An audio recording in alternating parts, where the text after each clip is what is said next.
एक और इम्पॉर्टेंट खबर अगर हम देखें तो थोड़ा सा डेटा देख लेते हैं, क्योंकि 2024 में जर्मनी और अमेरिका ने पूरी दुनिया को लीड किया, जहां पर कि रिटर्न सबसे ज़्यादा देखने के लिए मिले। जर्मनी में 32% और अमेरिका के नेस्डेक ने 29% का रिटर्न दिया है। 2024 में जो सबसे फिसड्डी मार्केट कहे जा सकते हैं वो दक्षिण कोरिया और फ्रांस के रहे, जहां पर कि पॉलिटिकल अनस्टेबिलिटी देखने के लिए मिली। आप जैसा कि स्क्रीन पर भी देख सकते हैं, नैस्डैक का जो कि यूएसए का लीडिंग इंडेक्स है, उसने 29% का रिटर्न दिया। फुटसी में जो कि यूके का लीडिंग इंडेक्स है, 6% का रिटर्न दिया। कैक जो कि फ्रांस का इंडेक्स है, वहाँ पर -2% के रिटर्न देखने के लिए मिले। डैक्स देखिए, ये वर्ल्ड का टॉप मोस्ट इंडेक्स देखने के लिए मिला, जो इमर्जिंग या डेवलप्ड मार्केट में हम कह सकते हैं जो ये इंडेक्स लिए गए हैं। तो 32% का रिटर्न जर्मनी से देखने के लिए मिला है। निकाई में करीब 20%, चाइना में करीब 13%, हांगकांग में करीब 20% का रिटर्न मिला। साउथ कोरिया में करीब -10% का नेगेटिव रिटर्न देखने के लिए मिला। वहीं निफ्टी में यानी कि इंडिया में करीब 9% का रिटर्न देखने के लिए मिला। तो कुल मिलाकर कह सकते हैं कि एक ग्लोबली एक अच्छा ही साल देखने के लिए मिला। विवेक जी, अगर मैं बात करूं कि इस साल जिस तरह के पैरामीटर्स बन रहे हैं, अमेरिका में नए राष्ट्रपति आ रहे हैं, साउथ कोरिया में जो पुराने राष्ट्रपति थे उनके साथ प्रॉब्लम हुई, उनको अरेस्ट तक के भी चीज़ें हो गई। फ्रांस में भी उनके प्रधानमंत्री का इस्तीफा लेना पड़ा। जर्मनी में भी अब चुनाव हैं, फरवरी मार्च में, आई थिंक फरवरी में उनके चुनाव हैं। सर, इतनी पॉलिटिकल इनस्टेबिलिटी चल रही है, ऐसे में 2025 किस देश का रहेगा? 2025 मैं पिछले आधे घंटे से आपसे यही बात कर रहा हूँ कि अगला 10-15 साल भारत का रहने वाला है। 2025 एक साल किसका रहेगा ये तो बहुत कहना मुश्किल है। देखो, मुझे नहीं लगता है कि ये बहुत इजी है कहना, लेकिन फिर भी ये नहीं कि मैं भारतीय हूँ उसके लिए मैं भारत को सपोर्ट कर रहा हूँ, ठीक है, हम्म। ऐसा नहीं है। लेकिन मुझे लगता है कि भारत का ही रहना चाहिए। क्यों?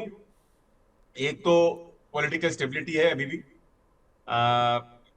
पॉपुलेशन अपनी यंग है, और जो जितने प्रॉब्लम्स बाकी देशों में है वैसी प्रॉब्लम्स भारत में नहीं है।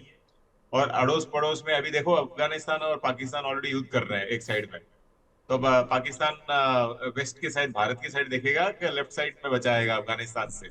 तो वहाँ की प्रॉब्लम है, बांग्लादेश की प्रॉब्लम, बांग्लादेश से ऑलरेडी बहुत सारी इंक्वायरीज है भारत में कि टेक्सटाइल सप्लाईज यहाँ से करो। तो ऐसी अगर कहीं पे भी दिक्कतें आती है ना, तो वो भारत को एडवांटेज भी होता है। अब डिसएडवांटेज कहाँ होता है कि हमारा एक्सपोर्ट्स मार खाता है। एक्सपोर्ट्स आईटी अगर आप ले लो, मेजर आईटी और फार्मा, वो तो यूएस बेस्ड और यूरोप बेस्ड ज्यादा है, तो वहां पे वो चलते रहेगा, उधर इतनी बड़ी दिक्कतें है नहीं। और बाकी जो एक्सपोर्ट्स है, कंजम्पशन, अपनी पॉपुलेशन, एक अभी आज के दिन तो एडवांटेज है, ये 15 साल बाद ये डिसएडवांटेज भी बनेगी। लेकिन आज के दिन जो पॉपुलेशन है वो आपके लिए एडवांटेज भी है। तो इसके लिए मैं तो बेट वापस भारत पे लगाना चाहूंगा। और दूसरे नंबर पे मैं यूएस पे लगाना चाहूंगा, क्योंकि मैं सपोर्टर ऑफ ट्रम्प हूँ। अब ट्रम्प अपने देश के लिए सोचेंगे, विच इज नथिंग रॉन्ग। तो वो कुछ हद तक कुछ कुछ चीजों में नेगेटिव फॉर इंडिया भी हो सकता है, लेकिन वो अपनी जगह पे सही है। और हम लोग जो कर रहे हैं अपनी जगह पे हम लोग सही है। तो मेरा सबसे नंबर वन बेट रहेगा भारत पे, और नंबर टू बेट रहेगा यूएसए। बिल्कुल ठीक है। तो भारत और यूएस एक बार फिर लीड करेंगे। यूएस तो पिछले साल लीड कर कर आया है, भारत ने लीड नहीं किया 2024 में, लेकिन इस साल हो सकता है कि भारत लीड कर जाए। लेकिन सर, दो कमोडिटीज़ जो कि बड़ी इंपॉर्टेंट मानी जाती हैं, गोल्ड और क्रूड। गोल्ड का रिटर्न देखें तो 85% देखने के लिए मिला है पिछले 5 सालों में। मैं पिछले साल की बात नहीं कर रहा हूँ। और क्रूड का भी रिटर्न अगर हम देखें तो पिछले 5 सालों में 24% रहा है। ऊपर नीचे बहुत सारी चीज़ें हुई हैं। क्रूड $139 तक भी गया था 2022 में। लेकिन 5 साल में क्रूड अगर 24% चल रहा है और गोल्ड 85% चल रहा है, सर कितना पॉजिटिव या नेगेटिवली देखें, क्योंकि दोनों ही ये कमोडिटी भारत के लिए इसलिए इंपॉर्टेंट है क्योंकि सबसे ज्यादा इंपोर्ट भी इन्हीं दोनों से आता है। तो अगर देखो 85% अगर गोल्ड बढ़ा है, तो मेरे हिसाब से आपका एनुअलाइज रिटर्न करीबन 13 या 14% ही होगा, उससे ज्यादा नहीं होने वाला है। जो गोल्ड के लिए थोड़ा सा ऑन दी हायर साइड है। अगर 5 साल का आप इंडेक्स का रिटर्न, आप ऑफ हैंड अपने लाइव पे बात करें तो मेरे पास ऑफ हैंड नंबर नहीं है, लेकिन आप अगर सेंसेक्स का देखोगे या फिर निफ्टी का देखोगे, और सेंसेक्स निफ्टी भी देखना, मैं बोलूंगा कि कुछ हद तक का स्क्यूड होगा। आप अगर कोई भी डाइवर्सिफाइड फंड का देखोगे तो आपको दिखेगा कि गोल्ड से बेटर ही देखे गया है। और post tax definitely stock market का रिटर्न्स बेटर है। अब गोल्ड इतना बढ़ गया है क्योंकि देखिए, लेफ्ट राइट सेंटर आप कहीं पे भी देखो, दुनिया में कोई ना कोई दो देश भिड़ रहे हैं, और उस चक्कर में गोल्ड की वैल्यू बढ़ी हुई है।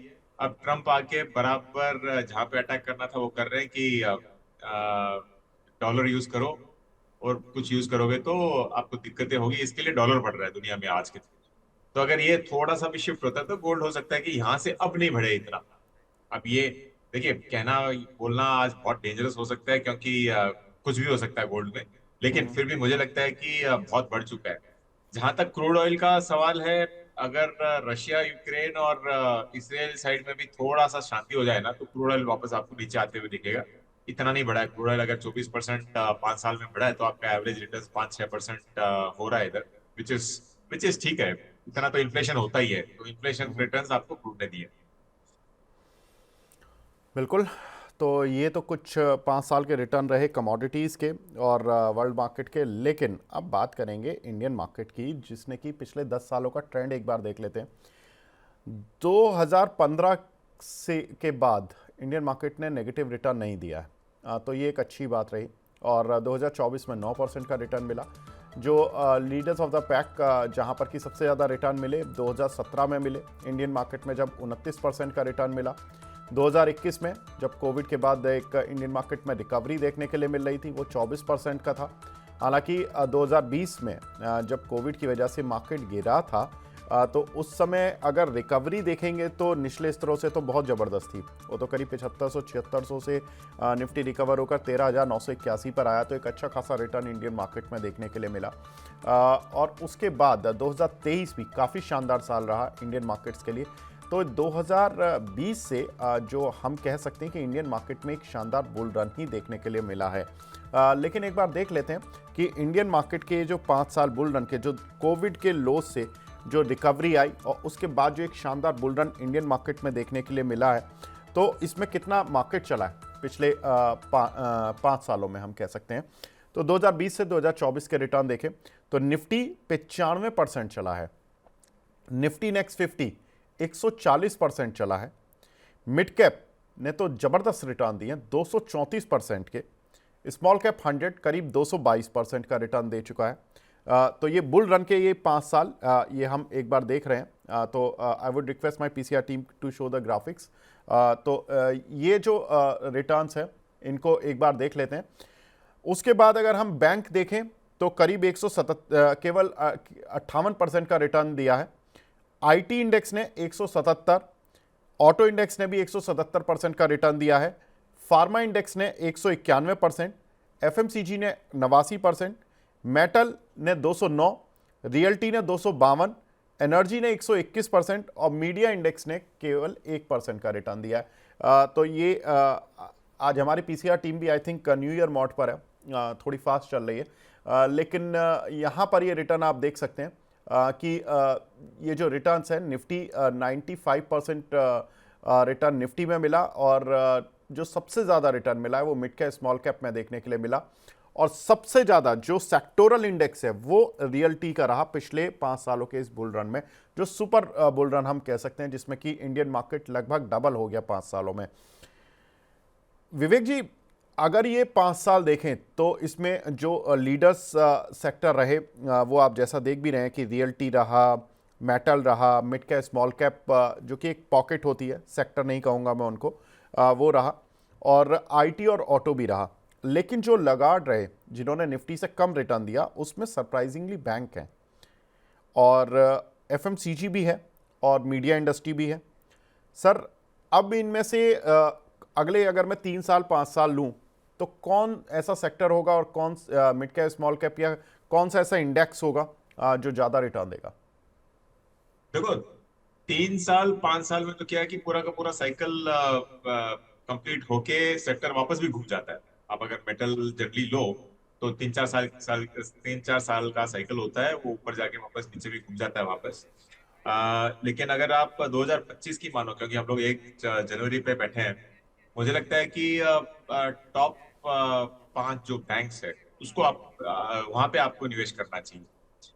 जो लार्ज कैप बैंक्स है और लार्ज कैप पीएसयू बैंक्स है, दोनों प्राइवेट और पीएसयू, वहां पे आपको इन्वेस्ट करना चाहिए, क्योंकि आप अगर कंपेयर करो वैल्यूएशन वाइज, ये प्री कोविड के लेवल से एक तिहाई पे आज के दिन। एग्जैक्ट नंबर्स नहीं बोल रहा हूँ, लेकिन लगभग 33% की वैल्यूएशन पे आपको मिल रहा है, जो वैल्यूएशन पैरामीटर्स है उस बेसिस पे। और आप अगर कोविड के बाद का जो मार्च अप्रैल में जो लो आया था कोविड में, वहां से आप अगर कंपेयर करो तो आपको दिखेगा कि ऑलमोस्ट वहां से भी आपको 10-12% डिस्काउंट पे चल रहा है। तो सीधी सी बात है कि नो ब्रेनर है ये, आपका डाउन साइड यहाँ पे कम रहेगा बैंकिंग पे, बीएफएसआई ओवरऑल। और अपसाइड आपको हो सकता है कि जैसे मैंने कहा 15% प्लस या माइनस 2-3% आपको आराम से इस सेक्टर में मिल जाएगा, क्योंकि डाउन साइड कम है। लेकिन यहाँ पे आप अगर निवेश करते हो तो आप फेल होने की चांसेस बहुत कम है, और डबल डिजिट रिटर्न लेने की आपकी ज्यादा चांसेस रहेगी। तो इस पे आपको निवेश करना चाहिए। और दूसरा, जो अच्छा नहीं किया है और रादर अच्छा किया है, रियलिटी पे मैं अभी भी बुलिश हूँ। उसने बहुत अच्छा किया है, रियलिटी पे अभी बुलिश हूँ। और मिड कैप स्मॉल कैप ने तो ऑफ कोर्स आउट परफॉर्म किया है, लेकिन मुझे लगता है कि 2025 आपका लार्ज कैप का साल हो। तो यहाँ पे निफ्टी और सेंसेक्स स्टॉक्स पे आप अगर ज्यादा फोकस करोगे, क्योंकि देखिए पहले तो मैं बीएफएसआई पे अगर बुलिश होता हूँ तो आपका काफी एक लार्ज वेटेज जो इंडेक्स है वहां पे बैंक से और फाइनेंशियल सर्विसेज से आता है। तो वहां वो स्पेस अगर अच्छा करता है तो आपका ब्रॉडर इंडेक्स अच्छा करेगा। इसके लिए मैं लार्ज कैप पे ज्यादा बुलिश रहूंगा 2025 में, और मिड एंड स्मॉल कैप में से न्यूट्रल स्टैंड रहेगा। वो भी अच्छा करेंगे ओवर 5 साल, लेकिन 2025 का आपका लार्ज कैप का साल होगा। 2025 लार्ज कैप का साल होगा। सर बैंकिंग इंडेक्स जो कि 2019 के एंड में 31 दिसंबर 2019 को 32,161 का था लेवल, और जो इसकी फिगर बंद हुई है कल यानी कि 2024 के अंतिम ट्रेडिंग सेशन में 50,860। सर मार्केट चला, निफ्टी चला, इस बार ऐसा बैंक्स क्यों नहीं चले? इंडियन इकोनॉमी इतनी अच्छी चली है, तो बैंक्स की वैल्यूएशन ज़्यादा थी या क्या प्रॉब्लम हुई? देखिए वैल्यूएशंस बैंक की कुछ हद तक ज्यादा हो गई थी, और जो ये टेक ऑफ है, क्रेडिट टेक ऑफ, यहाँ पे आपको काफी स्लो डाउन देखने को मिला है। और जो प्राइवेट केपेक्स है वो अभी तक बढ़ा नहीं है, सरकार से थोड़ा बहुत हुआ था, लेकिन इस बार ये हाफ तो सरकार भी कम केपेक्स कर रही है। सीधी सी बात है, आप अगर ज्यादा फ्रीबीज अनाउंस करोगे तो आपका पैसा उधर जाने वाला है और केपेक्स पे आपका खर्चा कम होगा। तो ये दिक्कतें बैंक्स में है। और सबसे मेजर फैक्टर जो एक नेगेटिव सेंटीमेंट दे रहा था, वो एचडीएफसी और एचडीएफसी बैंक का मर्जर है, जहाँ पे होने के बाद ऑलमोस्ट लगभग 2 साल होने को आए हैं, और ग्रोथ अब तक आपको इतनी बड़ी दिखी नहीं है। लास्ट क्वार्टर ठीक ठाक रिजल्ट था, लेकिन मुझे लग रहा है कि अब ये सब पीछे मतलब पुरानी चीजें हो गई है, और अब आगे आपको हो सकता है कि ये सेक्टर आपको अच्छा दिखने को मिले। और इनफैक्ट आप अगर कंपेयर करो या फिर रिपोर्ट्स पढ़ो, कल या परसों की भी रिपोर्ट है जो आरबीआई कहता है कि स्मॉल बैंक्स, स्मॉल लोन्स में आज भी दिक्कतें हैं। और इंडसइंड बैंक का रिजल्ट हमने देखा था, और इंडसइंड बेचना भी चाह रहा है करीबन 1500 करोड़ का कुछ बैड लोन्स, आप समझ लीजिए। तो वहां पे वैसी प्रॉब्लम्स आके रखी है। तो दिक्कतें हैं अभी, लेकिन जैसे मैंने कहा डाउन साइड यहाँ से अब कम है। अब ये क्या क्या दिक्कतें पूरे बाजार को मालूम है, आपको, मुझे, सबको मालूम है। तो यहाँ पे थोड़ी बहुत भी अगर पॉजिटिव न्यूज आती है तो आपको अपसाइड ज्यादा मिलेगा डाउन साइड से। बिल्कुल, तो अपसाइड ज़्यादा मिलेगा बैंकिंग सेक्टर में डाउन साइड से सर। लेकिन एफएमसीजी में देखें तो ग्रोथ जो वॉल्यूम टर्म्स में है वो नहीं आ रही है, ये थोड़ा सा कॉज ऑफ ए कंसर्न है।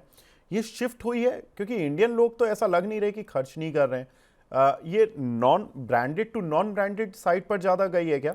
इसलिए ब्रांडेड कंपनियों की वॉल्यूम ग्रोथ नहीं आ रही है, ये कॉज ऑफ ए कंसर्न है एफएमसीजी कंपनीज के लिए?